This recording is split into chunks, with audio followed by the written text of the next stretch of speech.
This is a transcript of the phone call with Zelensky, and you'll notice there's nothing impeachable in it at all.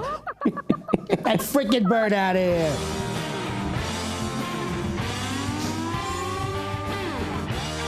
I love you, John.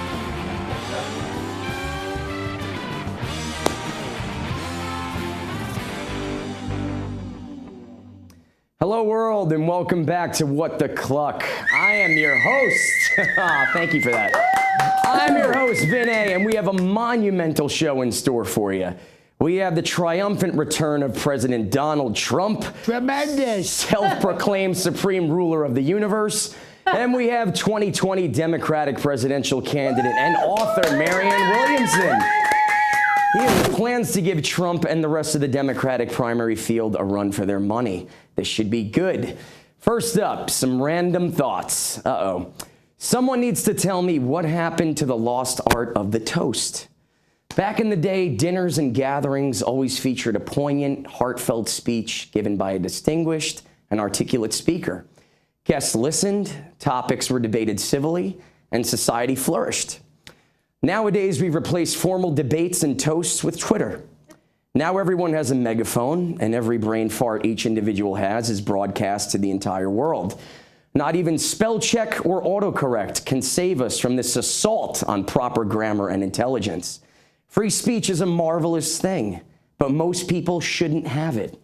Back in the day, our forefathers debated taxation without representation, and every man is created equal under God, except slaves. Nowadays, we debate who won the chicken sandwich war, Popeyes or Chick-fil-A. Do we know who won that war? We have no idea. Anyway, who cares?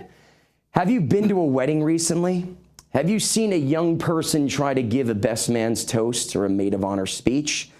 So I met Dana at the club, and we were pounding Jaegers when this guy came up to her and started grinding all up on her. But he was hot, so I allowed it. Little did I know that 8 months later, he knocked her up, but this man was man enough to ask her to marry him. YOLO, y'all. Love you, Dana. I was actually at one of these weddings where that actually happened. So the scary part is you don't know if I made that up or if that actually occurred. That is a very scary thing. We went from people that wrote the Constitution to people who belong in institutions. Bring back the toast, world. Please, bring back social dinner functions. It couldn't hurt, right? Next up, don't ever be that person at the crosswalk that presses the button and expects traffic to stop for you. They made that button for infants who need something to touch while adults wait patiently for the light to change. The entire city is not going to reconfigure its carefully thought out timed traffic lights because you want to cross the street 11 seconds earlier. Don't be that person. And if you ever see that person at a crosswalk, you are now entitled to point and laugh at them or push them into oncoming traffic. That's a joke. Don't do that. Last up, and I hate to be the guy that has to say this, but I have to. The GoFundMe pages and birthday fundraisers on Facebook have to stop. After the age of 21, you are no longer entitled to birthday gifts or donations of any kind. Who came up with this nonsense? Instead of accepting birthday gifts this year, I'm asking you to donate to the Men Against Baldness Foundation. Dude, I wasn't planning on giving you a gift, let alone donating in lieu of one. You're 54 years old. You deserve to be bald and get no gifts. Don't gouge my wallet or prey on my conscience while I'm aimlessly scrolling at a red light. I shouldn't have to cross my fingers every time I log into Facebook and hope I don't go broke for the week. I get we all want to do good things, and raising money for charities is awesome. But your birthday on Facebook is not a charity foundation dinner. At least with formal dinners, you get a meal, for God's sakes. Yeah, you like that? You got everybody McDonald's. Tremendous. That's my favorite meal. My favorite meal. You need a GoFundMe page to help you pay for your dog's medical treatment? Go fund yourself. No. Maybe you should stop going out and spending your money on chicken sandwiches. Or maybe you shouldn't have a dog. I love dogs, but I don't have one because I know as a musician I'm selfish, I'm never home, I'm intoxicated at odd hours of the day, and don't want to change my lifestyle or burden others with my incapacity to care for one. If you're under 21, you may have a birthday fundraiser on Facebook. Why would you at 16 want to give up getting presents and have people donate to a charity? I have no idea, but good for you. That's awesome. If you come up with an idea that will revolutionize humanity and you desperately need funding, you can have a GoFundMe page. Anyone else, you invite your friends over for dinner, you cook them a meal, you better have a damn good toast prepared, and then you may awkwardly expect your friends to give you something. Okay, we have a great show ahead. Donald J. Trump is here along with Democratic presidential candidate Marianne Williamson. Don't go anywhere. We'll be right back.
Hello, everybody, and welcome back to What the Cluck. We are on our view set, and we have the president with us. Good to see you again. Great. It's so great. Thank you. I'm so happy because this is going to be your most highly rated episode ever. I know. And I want to thank you especially because you said Donald J. Trump. I got to give you the whole thing. You got to give me the whole thing. And, you know, a lot of people think the J is for Jewish because I love the Jewish people. Yeah, it's Tremendous actually Donald people. Jesus Trump. No. Genius. Oh, genius. That's right. You spell it with the J. Yeah, right. Yeah. That's good. That's what I do. I'm an innovator. I change. You are an innovator, my good friend. You absolutely are. That's what I do. I apologize for the empty seat, but I believe we have someone very important here today. Me? Not. You're here just because they couldn't get you a tea time. Right, but, that's true. Me and Steve win. I think we actually have 2020 Democratic presidential candidate Marianne Williamson here. Okay. Is she here? She is here. She is here. It's so good to have you on the show. Thank you so much for coming. I get up, but I don't want to. No, it's okay. You don't have to. You look very nice, and you're so tiny. You're so tiny. I didn't expect you to be so tiny, but you're very. But intellectually, I dwarf you. Boom! That's tremendous. I have a huge. Throwing jabs. I have a big brain. He's a stable genius, Marianne. Yes, he's stable. He needs to remind everybody every day how stable he is. And I hear you're doing very well. You're out there. You're meeting people. You're doing things, and you've got an event tonight. I have an event tonight. 30,000 people. And 20,000 out in the snow who want to get in, but they can't. They can't because there's so many people. What do you ascribe the popularity that you experience with some people? They love me. They absolutely love me. It's crazy. It's crazy. It's his charisma. I could shoot somebody on Fifth Avenue in broad daylight and I wouldn't lose a supporter. It's crazy. I don't really understand it myself. Doesn't but I'm that so happy. sort of disturb you a little bit? No, not at all. It kind of makes sure I'll win again. I'm going to win in 2020. He made sure he ran as a Republican, so he can get as many voters as he could possibly This is really get. her? Are we okay over there? This is the one who said Dark Psychic Force? It's actually a best-selling. Oh, this is the real. How many bucks? Over. Really? That's really. Oh well, I didn't realize that. I just thought this was a realtor. Kellyanne, we're in the middle of the show. I actually have to go. She's just telling me we have something happening with Ukraine or a whistleblower or something very important. I've got to go, everybody. Thank you so much. This was great. Come on, you look great, by the way. She looks really nice. The impersonator is so likable that I wonder. Yeah. Well, I'm just hoping that you can scare the real one off that well, which I think you're going to have a very good chance of doing if you get the nomination. Thank you. Well, we're so happy to have you. We know it's hectic on the trail, so we thank you for taking the time. Well, I thank you flew today, right? Pardon? You flew today, right? I did. I flew in today from New York. Oh, thank you so much for coming on the show. Listen, thank you for having me. Of course. You're very funny. Thank you. I try. The first thing I wanted to ask, well, I want to sum up what you did, and I hate to sum up your entire career in 30 seconds, but let's just clue everybody in and the amazing things you've done. You're a 4-time New York Times #1 best-selling author. You were Oprah's spiritual advisor. Well, I don't know if she would. Okay, well, you worked heavily with Oprah. Not many. I can't say that. She's very good to me in my career. She's very good to you in your career. That's amazing. You ran for Congress. I did. As an independent, which I give you full marks for that. A little That's naive, amazing. but it was principled. Yeah, and you're the co-founder of Peace Alliance. Yes. So you're not just stepping into the political ring. She's done this for a very long time. You're always very involved. And that's very true, and thank you for pointing it out. Yeah. I didn't just wake up one day and think, oh, I'll do Yeah, this. a lot of people see the name and go, never heard of her. Why does she want to run for president? I go, no, she's been around for a very long time doing this. I've been a political activist for decades, and I think even more importantly than that, if you actually look at the Constitution and look at the narrative of American history, there's not supposed to be a political class that owns the process. Right. You know, we're Americans. We're all Americans. And this country is supposed to be guided by the wisdom of the American people. And the whole idea of representative government is that it is to be a reflection of the people ourselves. Right. Well, the sad thing that I see today, and something that our forefathers couldn't see, was that now corporations can buy representatives. Well, that's exactly the point, isn't it? And that is that undue influence of money, particularly corporate money, on our political system is the cancer that underlies all the other cancers. Absolutely. And a system and a political system that is so tied into that is going to have a very difficult time repairing itself. That's why the idea of people coming in who do not represent of that system, which I think some people thought that Donald Trump would be. As it turns out, he's more that system even than the system. They thought he was going to be anti-establishment, but it turns out every single head of the EPA has been a lobbyist. Every single, Secretary of State Tillerson, head of Exxon. That's exactly right. This guy basically came in saying, I'm going to clean out the swamp, and he basically brought every swamp monster that he could find in a 50-mile radius and brought them in. And our government, of course, does more to advocate for short-term profits for those multinational corporations than to advocate for the safety and health and well-being of the American people or the planet on which there's a lot to do, and that's what I wanted to ask you about. So you're running for president. You're young. You're beautiful. Not so young, you actually. Compared to Biden and Sanders, let's just say you're a supermodel compared to them. And I look at Barack when he went into the presidency, and he looked like a young Denzel Washington, and when he came out, he looked like Morgan Freeman. I mean, that office beats the hell out of you, both mentally, physically, emotionally. It beats you up. You're successful. Why do you want to do this, is what I want to ask. It's not easy. You yourself have mentioned things which really do hit the nail on the head in terms of what's happening in this country. And I think that many of us who agree with you have felt since the election of Donald Trump that nothing is the same. And I think all of us who feel that way have a deep questioning in our hearts, how could I possibly best serve? I don't think we need a political mechanic right now so much as we need a political visionary. Franklin Roosevelt said that the primary responsibility, the primary role, he said, of the presidency is moral leadership more than the administrative aspect. And I feel that what I have been through, what I've gone through in my career for the last 35 years, working so up close and personal with people at times of crisis, has given me a real deep sense of the effects of bad public policy on people's lives and how public policy needs to change to release people to live a more positive and healthy life. Absolutely. You would definitely be the kind of candidate where you would shake things up anti-establishment-wise in a positive way, where I feel like the former, who we had on before, did it the complete opposite way. And that's why I'd like to see somebody like you make it far and do great things.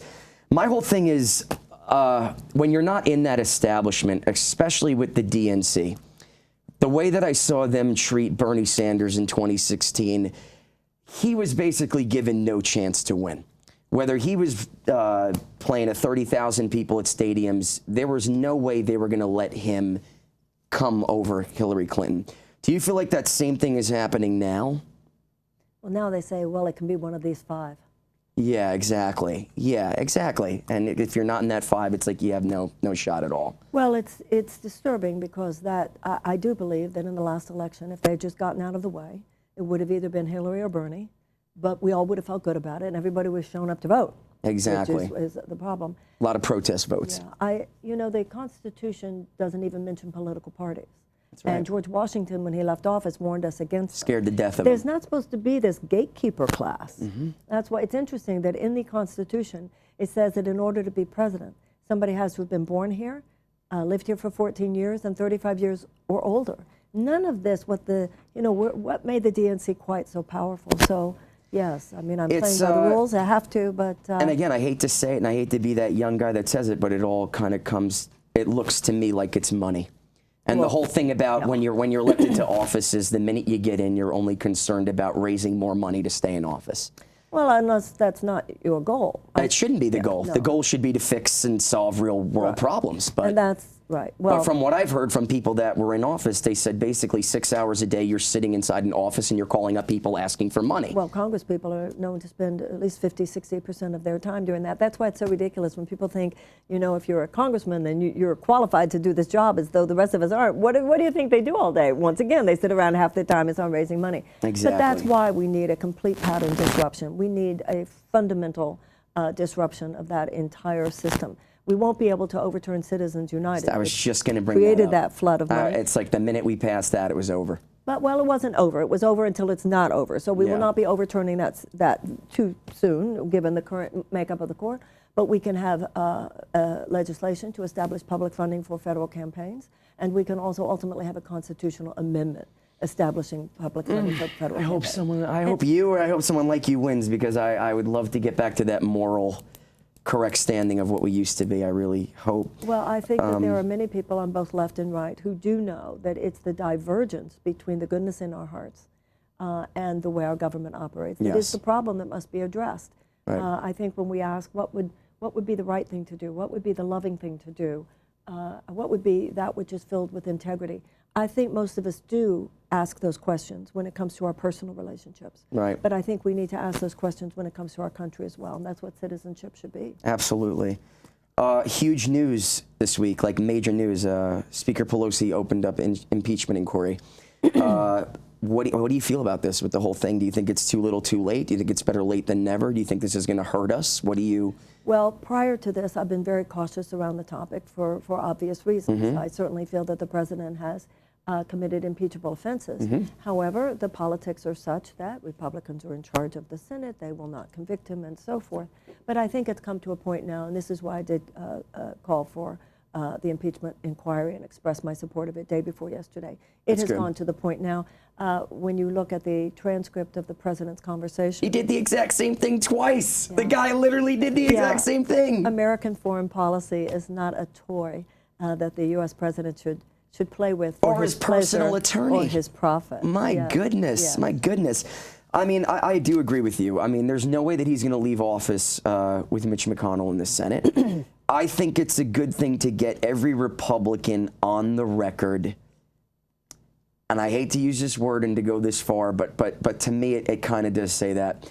You need to get them on the record basically as traitors, where they're basically picking their party over the national security and future of America.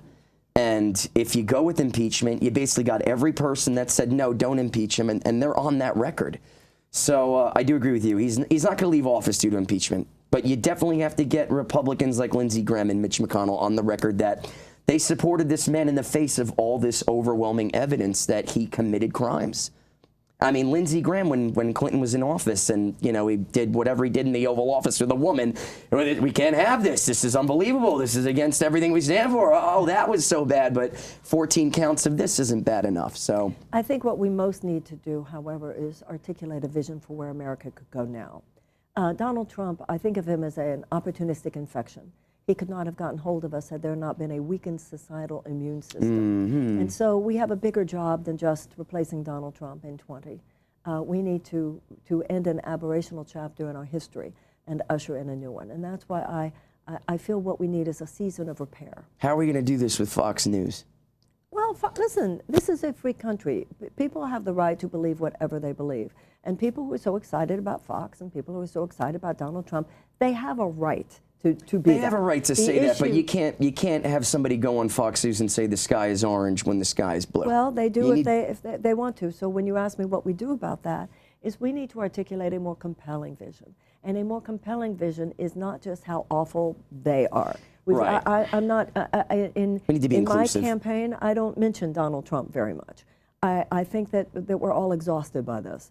I want to talk about what it would take to repair our democracy. Part of that, more than anything else, has to do with getting the money out of politics. I want to talk about repairing our criminal justice system by facing all the racial disparity in criminal sentencing and so forth. I want to talk about repairing the broken hearts of so many millions of American children who live with chronic trauma and go to school hungry every day in classrooms that don't have enough school supplies to teach a child to read. And if a child cannot learn to read by the age of 8, the chances of high school graduation is drastically diminished, and the chances of incarceration drastically increase. That's right. I want to talk about a World War II level mass mobilization that is necessary now in order to reverse climate change. Overhaul of the entire system. And repair our planet. And I want to talk about a United States Department of Peace. I want to talk about a national security agenda that is not just based on endless preparation for war, but which actually is based on an agenda for waging peace in the 21st century.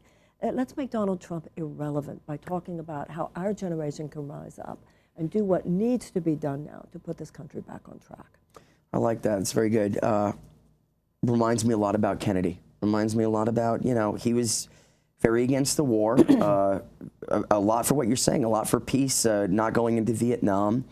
And well, he wasn't alive there, in that although time. his brother, he actually was not there, but his brother said he was getting there. Right, We will never know. Right, you know, and that was a tumultuous time when you lost Martin Luther King, you lost Bobby, you lost John.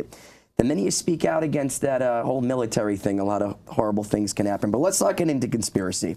I want to know, if you win, who would your cabinet be? I'm curious. I know you don't have the names picked out, but like, well, you know. Let's take an example. You mentioned yourself. You said that the head of the EPA, you correctly pointed out that the head of the EPA is an ex-chemical company executive. Yes. The one before him was an ex-oil company executive. Yeah. The head of the EPA in my administration will be a world-class environmental scientist. The EPA will be filled. It will be a magnet for world-class Groundbreaking. You're going to put somebody in charge of the Who EPA that cares understand- about the environment. I know, it's wow. shocking. It's revolutionary. Shocking. Revolutionary. And then you also mentioned that Trump's first Secretary of State was an ex-CEO of Exxon. Yeah. So obviously the main purpose of the State Department will be restored to diplomacy. Relations It will be sort around the of world, building yeah. relationships around the world, waging peace, and that's why I want to give far more robust resourcing and funding to the peacemaking agencies, the USAID, which is long-term development and humanitarian assistance, and the peace builders, as well as the military. So you're going with this sane and intelligent approach to appointing and people I think to that it's certain. important for us to realize that the insane and unintelligent route has been an aberration in our history. Yeah. You know, you mentioned before about the assassinations of the Kennedys, et cetera. I was a child, but I do remember. And there's something that happens when you get older that part of the value of age is that you do know the whole historical narrative. And I feel sometimes like saying to younger people, it wasn't always this way. I'm not romanticizing the way it used to be, but there was a time in my lifetime, and everything really started going to pot around 40 years ago. Okay. There was a time when, even though we didn't always achieve it, there was a basic consensus we were to try to be good. We were to try to be about democracy. We were to try to be a moral light in public policy and in international Who was policy. your idol that like inspired you to think like this and become an activist and get involved in politics? Like, well, I think when you mentioned Bobby Kennedy, yeah, I think Bobby Kennedy is the one whose light has shone the brightest for me, but also Martin Luther King. And I'm a student of history. Me too. I love history. Yeah, you obviously got it going on with all of that. It was always my stuff. my favorite subject, and one of the scariest things my grandpa always told me was, if you don't know your history, it will repeat itself for better or worse. And because you just brought up that you've seen so much, do you feel that it's worse now than what it was? Do you feel it's better now? Do you? How do you view the timeline of history of your life? It's absolutely worse now. It's absolutely worse. This has been going ever since trickle-down economics became the basic organizing principle of our society in really starting in 1980. And then that amoral economic system corrupted our government. It's now hijacked our entire moral value system. And I believe that Donald Trump, he didn't create that. He was created by He was a symptom, that. yeah. So the fact that I know that this was not always true, Bad public policy brought us here, and good public policy can rewind all this, and that's why I'm running. Oh, goodness, I like that. I really do like that. Day one in office, what would you do besides burn the sheets? Well, sage the Oval Office. One of the first things we need to do is what you've already pointed to, and that is submit legislation to establish public funding for federal campaigns. Oh, I love that that's what you want to do first. Oh, I love that. Well, as I said, it's the underlying cancer. It is. It's the underlying cancer in the system. Right now, whether it's health insurance companies or big pharmaceutical companies or gun manufacturers or chemical companies or food companies or agribusiness or oil and gas or defense contractors, the nuclear industry, they are a matrix of basically aristocratic power. And we repudiated an aristocracy in 1776. We need to repudiate it again. So the pillars of my campaign have to do with a reintroduction of moral principle to our economics. And we do that by holding capitalism accountable, so that capitalism again has a conscience, and capitalist imperatives do not run the government. What should run the government is the imperatives of democracy, that every single person should have an opportunity here. I agree with you, and I love all the ideas coming out of the Democratic field. My whole thing is with McConnell in control of the Senate in Republican hands, how can anything get done? How many bills has the House of Representatives passed since Democrats have held control? I mean, over 100, and is he going to bring any to the floor? No. You said it in a former interview, I think, on The Breakfast Club. You said 90% of people support background checks for guns. Well, 90%. How many issues can 90% of the country come on and say yes? Well, this is an example, and there are many examples, where the consciousness of the American people is not the problem. The problem is that because of the undue influence of money, our governmental policy is not run by the consciousness of the people. Right. It is run by the donations of huge corporate entities, and that's why we need to deal with that. That woman that's running against him, I pray she wins. I forget her name. Is it Amy McGrath? I think it's off the top of my head. I'm thinking. I'm a little bit of a political junkie. I follow it a lot, but I hope she wins. I really do, because with him out, you can get a lot of these ideas done. Well, but I think what we have to do is to inspire the heart and the inspiration and the enthusiasm of the American people. Look at what happened in this last congressional race. And I know for myself, if the consciousness of the United States is such that I would be elected president, then it's a good thing to assume that the consciousness of Kentucky might be such that Mitch McConnell is no longer the senator from that Kentucky, state. It's in your hands, Kentucky. Even if, let's remember this, even if Mitch McConnell is reelected to the Senate, if the Democrats get control of the Senate, he will not be the head of the Senate. That's true. So we need to give you a little hope. We need to get control. Hope is, but it's more than that. Hope is a moral imperative, and cynicism is just an excuse for not helping. So we have to bolster ourselves emotionally and psychologically for what's coming. You know, for every time you're tempted to talk about Mitch McConnell, instead talk about how amazing it's going to be when we're going to feed these 13 million hungry children. My girlfriend would love you. You're trying to get me to think positive. Exactly. Yeah. And I think as a musician, I was like born negative. Yes, but you know what? Angry, it's horrible. Yes, but if you're going to be a political revolutionary, you must. Positive. The abolitionists could not have done what they did had they not thought it was possible to eradicate slavery. Absolutely. And the women's suffragettes could not have done what they did had they not thought it was possible to get women the right to vote. And the civil rights movement could not have done what they did had they not thought it was possible to desegregate the American South.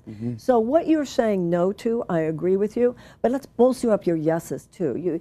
That's where transformation comes from. You're hired. I'm taking you on the road. That means I have your vote? You do. Thank you. My last question is, I'm lucky that I live in Nevada. We've legalized marijuana here, and a lot of states have. It's helped a lot of states out of debt. I haven't seen a lot of accidents, at least that alcohol has done over the years. What is your stance on marijuana? Would you federally make it legal? Would you not? Well, it's going to, absolutely, I believe it should be legal, and I think that's going to be kind of like gay marriage. It's going to just be a domino effect. But that will just be the beginning. Then we have to take all the people who are serving prison terms. They're all out, yes, absolutely. out. And not only that, particularly to some of those people who were put there when they were young, this society owes them an apology. And so I will work hard to make sure there are tax incentives and other ways that it will be to make it easier for people who have been in prison for marijuana-related charges to rebuild their lives and get started doing something wonderful to help Cool. Make sure you start with my record. You should get all the pot stuff. Get all the pot stuff off of that record. Scrap the box. In closing, tell everybody where they can donate to your campaign. Thank you. Thank you. They can donate at Marianne2020.com. MARIANNE, or Marianne Williamson for President. And every dollar counts. It helps me get my message out there and do something genuinely disruptive and beautiful for this country.